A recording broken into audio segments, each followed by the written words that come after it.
Welcome to our annual State of the Markets presentation brought to you by Advanced Portfolio Strategies. We are happy to have you here today and look forward to sharing some important information with you. I'd like to draw your attention to these disclosures so I can keep the regulators and attorneys happy. Please take a moment to read them.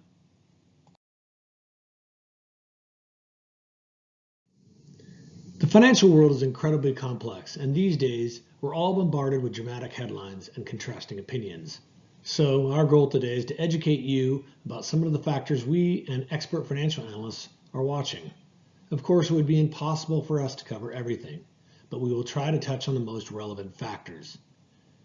And while past performance does not guarantee future results, we will focus on trends that may help guide the decision-making process when investing. Here is what we're going to talk about today. What happened in 2017? What other factors affected the markets? What's on the horizon? What do financial experts forecast for 2018? Let's start off by talking about how to put last year's stock performance into perspective.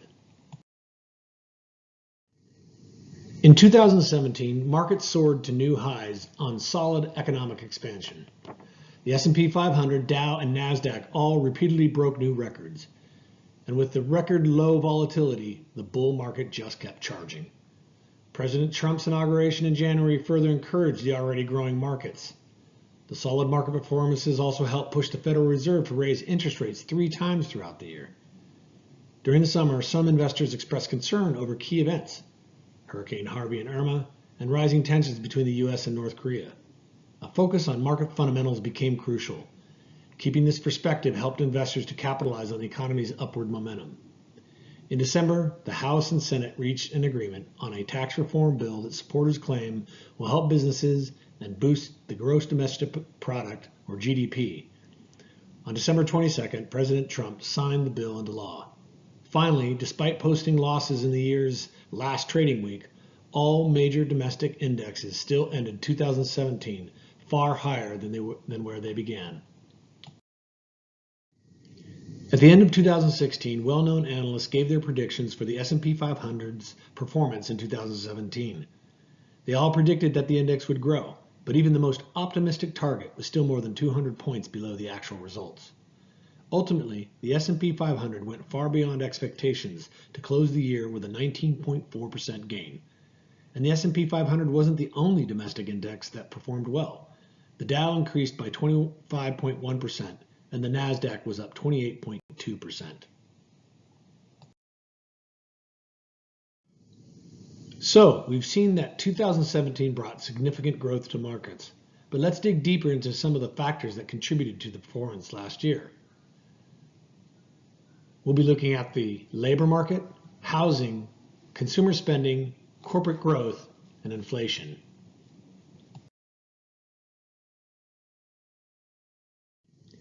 (2017) 2017 was a solid year for American workers. The unemployment rate dropped to 4.1%, the lowest rate since before the dot-com bubble. And in December, we hit the 87th consecutive month of job growth. While the labor market experienced some volatility due to Hurricanes Harvey and Irma, the unemployment rate remained at a 17-year low. With that said, wage growth has been relatively sluggish, hovering at a 2.5% increase for the year. Understanding the scope of growth in the labor market and where the jobs are coming from can be very eye-opening. The total private payroll chart reveals that the economy lost 8.8 million jobs during the Great Recession. During the recovery, we gained back twice as many, with 17.1 million new jobs created between 2010 and 2017. And where did these jobs come from? Industries related to information, financial services, and professional and business services gained 5.1 million jobs. On the other end of the spectrum, however, we lost 100,000 government jobs compared to February 2010.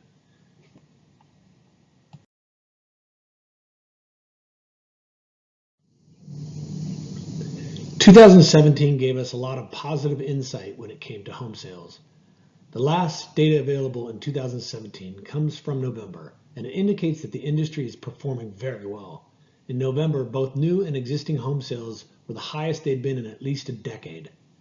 Year over year, existing home sales were up 3.8%, while prices increased by 5.8%. In the same period, new home sales jumped a massive 26.6%, while prices grew up a more modest 1.2%. Even with this huge jump in new home sales, they still represent a lower percentage of home sales than in the decade before the housing bubble burst. In other words, new home sales may still have some room to grow. In fact, some analysts believe new home sales still have a good bit of growth potential, which would also benefit the home building industry. Overall, as the economy picks up speed, the housing industry is helping to foster additional growth. Consumer spending accounts for more than 2/3 of gross domestic product. So the health of individuals' financial lives is an important facet to understand when analyzing economic strength. Judging from recent data, consumers are starting to feel the effects of economic growth and increasing their spending in response. As of reports from December 2017, consumer spending had increased 4.5% year over year. Incomes had also gained 3.8% from the same time in 2016. This chart gives a month-by-month breakdown of how much consumer spending and personal incomes have increased in recent months. With the exception of personal income staying flat in June 2017, both measures have been on the rise for over a year. But November's data does give us a potential challenge to be aware of. Spending is increasing faster than incomes. As we all know, spending more than you make can be a recipe for debt. Currently, debt to income ratios are near their lowest rates of the last 35 years. But this is one detail we'll have to continue to pay attention to as 2018 progresses.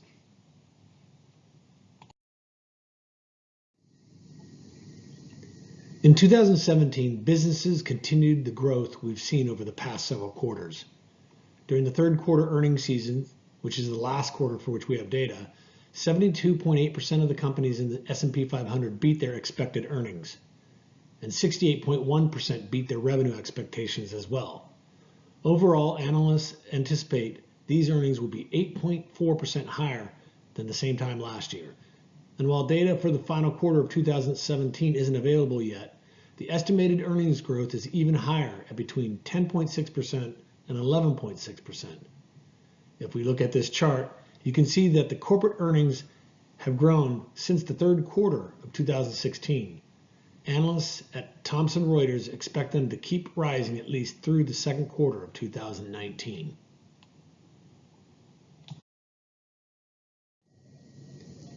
Let's talk about inflationary trends for a moment. Inflation is a general rise in prices of goods and services and one of the key indicators of economic well-being.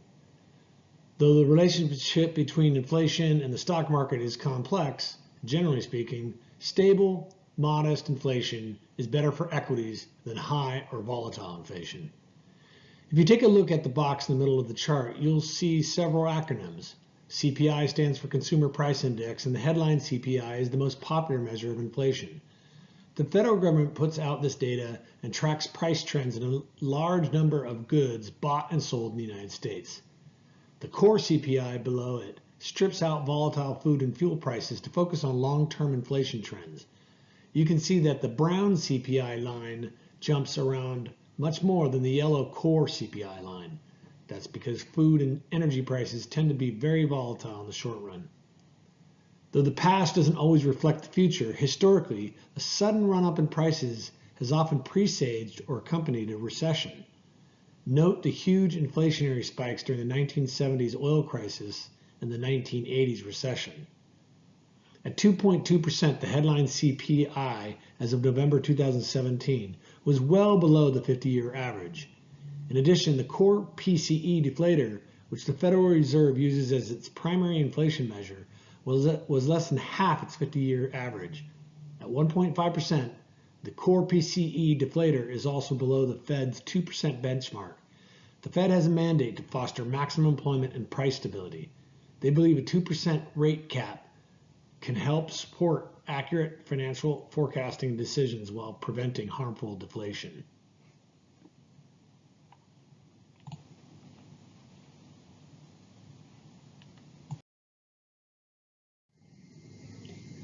We're confident that the U.S. economy is on the right track, yet we know that the stock market doesn't always follow the economy. One major indicator of economic health is consumer sentiment. Essentially, this is a survey that asks regular Americans how they feel about the economy and their financial prospects. It's an important indicator because sentiment has a strong relationship with consumer spending, and consumer spending drives 2/3 of the economic growth. Sentiment can also connect to market performance, but in more complicated ways than you may expect. Consumer sentiment is typically a rational reaction to a strong economy. However, it can also signal irrational investor exuberance when prices climb to unsustainable levels. Historically, recessions sometimes follow periods of high consumer sentiment. We see those recessionary periods on this chart as vertical shaded areas. Is that always the case? No. We can see that it wasn't the case in 1977, 1984, or 2004, but it did happen in 1972, 2000, and 2007. In October 2017, consumer sentiment hit 100.7, the highest reading since 2004. Though consumer sentiment fell to 98.5 in November and to 96.8 in December, it still remains in positive territory. Household finances helped raise consumers' attitudes on the back of a strong economy, low unemployment rates, and market highs. Later in the presentation, we'll offer reasons for this high consumer sentiment reading and why we should stay optimistic about the markets. But we will keep an eye on this measurement because it can indicate that the market could trend downward. I like how Warren Buffett phrases it. Be fearful when others are greedy, and greedy when others are fearful. What does that mean for us? Don't get too caught up in what others are thinking of doing. Be cautious, watchful, and prudent about managing risk, even when the crowd is going the other way. Before looking forward, let's reflect on the past. Last year, we imagined potential headlines that could happen in the future and gave both optimistic and pessimistic scenarios. From a positive view, we imagined that the stock market would perform well. Businesses would invest in the U.S., and President Trump's economic policies would help accelerate the economy. We're happy to say that these positive predictions came to be in 2017. The market continues to hit new record highs, and new economic and tax policies have helped drive business. Thankfully, the potential risk we identified in 2017 never manifested. The European Union is still intact, we've avoided potential trade wars, and inflation remains low. By following market fundamentals and avoiding knee-jerk emotional decisions, we maintain an optimistic outlook throughout the year.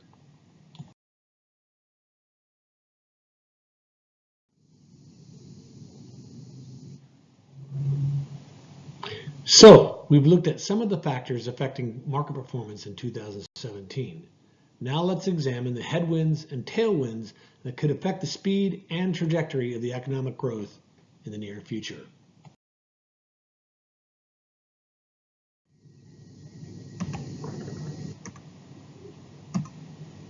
"2018 brings new questions about what the future may hold. If tensions with North Korea ease and the European Union continues to strengthen, new international opportunities may become available. And since the tax reform bill became law, Republicans are promising economic expansion. In this case, we imagine future headlines touting major accomplishments a few years from now.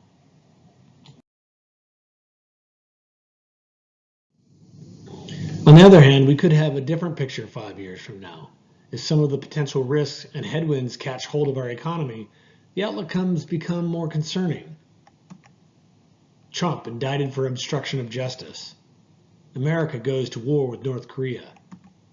European Union is over. Ultimately, no one can predict the future, and 2018 brings a noteworthy amount of political uncertainty. We believe times like these are when you have to focus on the fundamentals and avoid focusing on emotions. We must look at what's really happening in the economy and what the data is showing us. Whether real or imagined, headlines are only helpful if we take the time to think critically and look for truth amid the hype.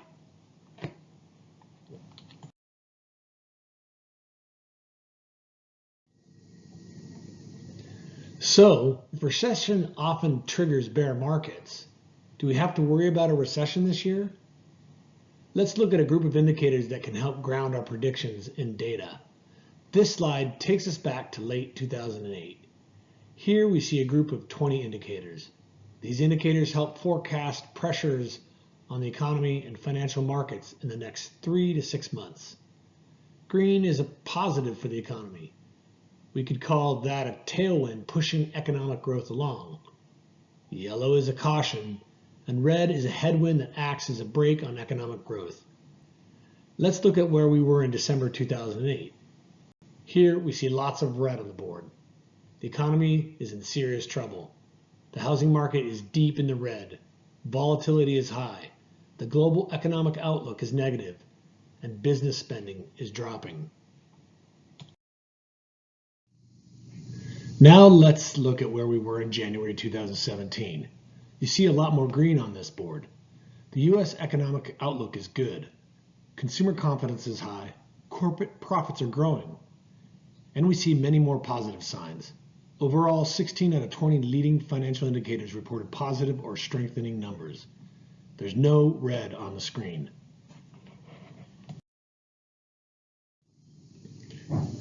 Here we are in December 2017. The only negative on the board comes from geopolitical risk. No surprise there.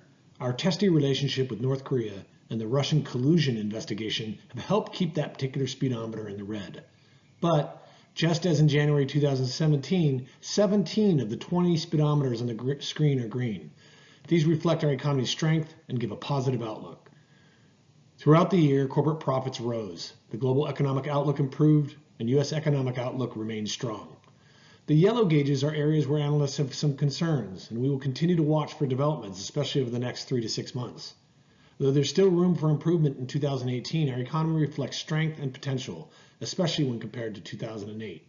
Now, the past can't predict the future, and financial markets don't always act in concert with the economy. However, barring some unexpected economic shocks, we're confident that economic growth will continue in 2018. The markets have rallied since the presidential election, reaching one record high after another. But are investors too euphoric? Are equities overvalued? Let's examine this chart to see whether stocks are at fair value. First of all, PE ratio means the difference between a company's price per share, or P, and its earnings per share, or E. The higher the PE ratio, the greater the difference between what investors pay for a stock and what the company actually earns. So a high PE ratio means stocks are relatively expensive compared to what they are earning per share. If you look at the middle dotted line on this chart, you'll see that the average PE ratio is 16 times. In other words, over the past 25 years, stocks have averaged a price per share of 16 times their earnings per share. In the Great Recession, the PE ratio was far below the average line, whereas it was high above the average during the dot-com boom. By December 31st, 2017, PE was at 18.2 times, which is above the 25-year average, but still within one standard deviation above average. This data tells us that we do not appear to be in a bubble, and instead, stocks are currently at relatively fair value for their price to earnings. So we've established that the PE ratio is higher than the historical average, but still within one standard deviation of this number. If we look more closely at context, we can see that the current PE is pretty normal for times when inflation is as low as it is right now. In fact, since 1871, any time inflation has been between 1% and 2%, the S&P 500's PE has been just over 20. At our current low inflation levels, then the 18.2 times PE is actually not too high at all.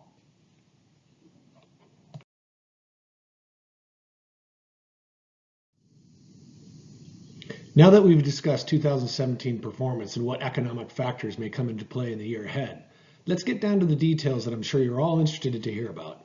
Predictions for the markets and economy in 2018.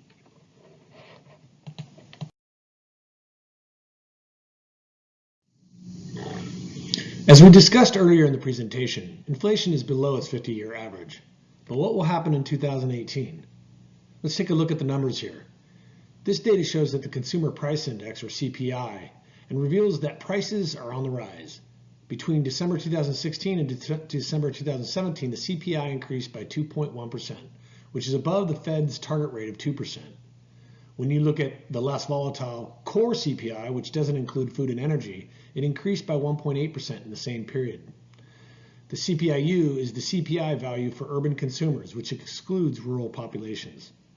So as we established earlier, inflation is increasing, but at a relatively reasonable rate. The difference comes from when we look at the last 3 months of 2017. During the fourth quarter, the CPI increased by 2.6% at an annualized rate. What does this mean? Inflation increased as the year went on. In 2018, we expect the trend to continue. Prices for housing and services have been increasing, and producer prices indicate that more inflation may be on the horizon. Some analysts believe inflation could hit 2.5% or even higher by the end of the year.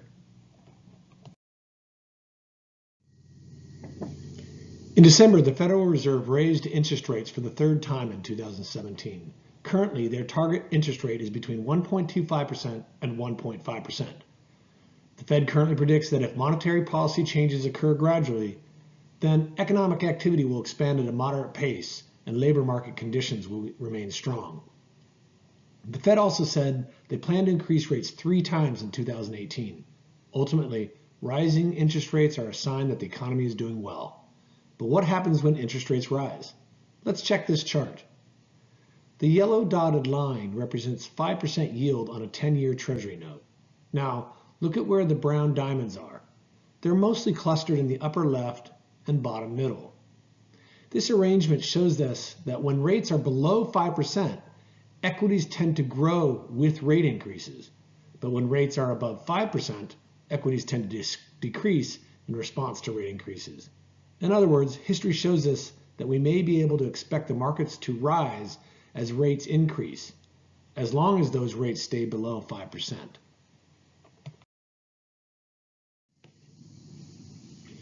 After its December 2017 meeting, the Fed released predictions for GDP and unemployment in 2018 and beyond. As you can see, they predict that GDP will continue its steady, moderate growth, and they expect that unemployment will drop even further in the next few years, hitting 3.9% in 2018. The FOMC is the Federal Open Market Committee. As you can see on the tail end here, there is the year-end estimates, and also there's the long-run rate projection in pink, which is a little bit more moderate. Overall, we see a moderating trend of rising interest rates and unemployment dropping.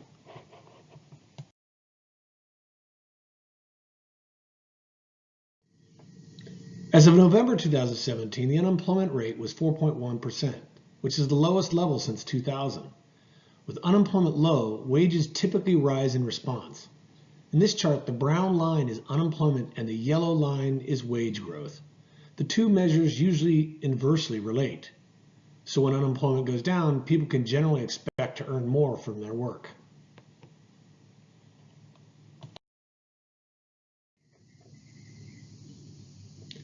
So, given all these other predictions, what are the experts forecasting for domestic equities in 2018?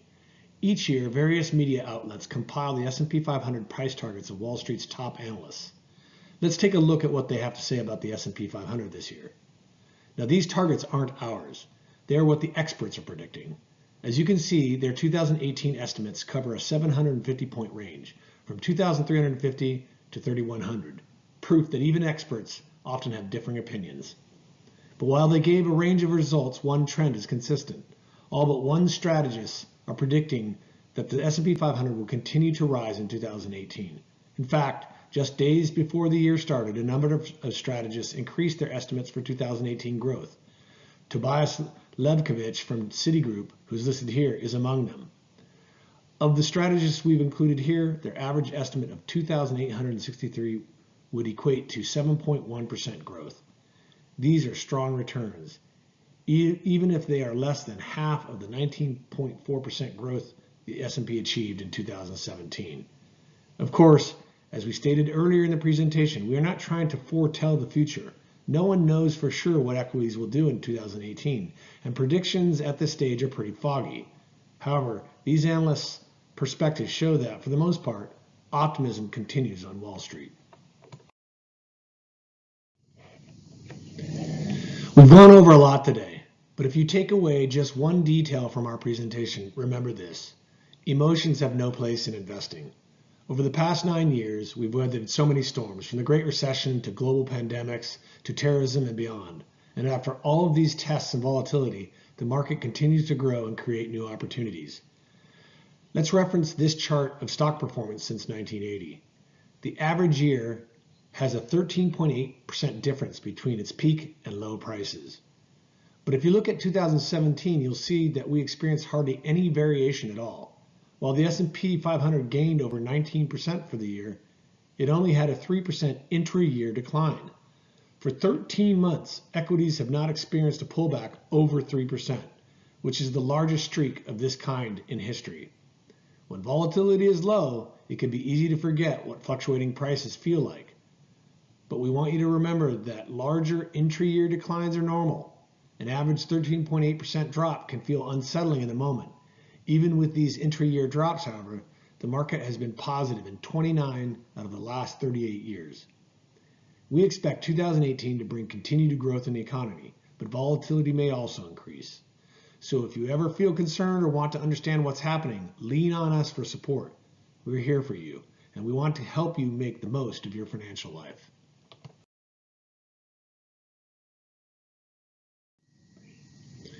What can you do in 2018 to move toward your family's or your business's goals? Here are some action items for you. If something changes in your life or business or your personal situation, keep us in the loop. We want to hear about important family and business events, births, deaths, new hires, expansions. We also want to know about health issues, employment changes, and any financial developments such as an inheritance that may change your situation. And if you find yourself thinking about new goals or reevaluating your priorities, please share your thoughts with us so we can help you pursue the life you most desire. On top of specific adjustments in your financial life, we also want to know if you experience any changes in your feelings about risk, or if you ever have any concerns about the market environment. We're here to talk you through whatever financial questions, worries, or excitements you may have, so we can help you make informed choices and stay on track towards your goals. Finally, we ask you to go over your estate documents, beneficiary designations, and any other paperwork to make sure it's all up to date. A well-organized estate is one of the best gifts you can give to your family.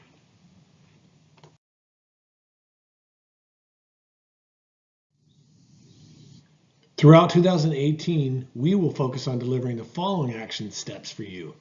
Keep you informed through regular communication. Manage your investments according to your personalized strategy, and stay on top of changes in the market environment and make prudent adjustments where necessary.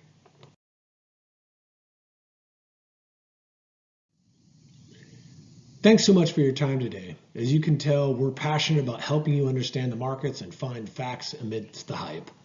For more information and timely updates, please follow us on social media and contact us at any time. We hope that you enjoyed the details we shared today, and we'll be around to answer your questions. Thank you.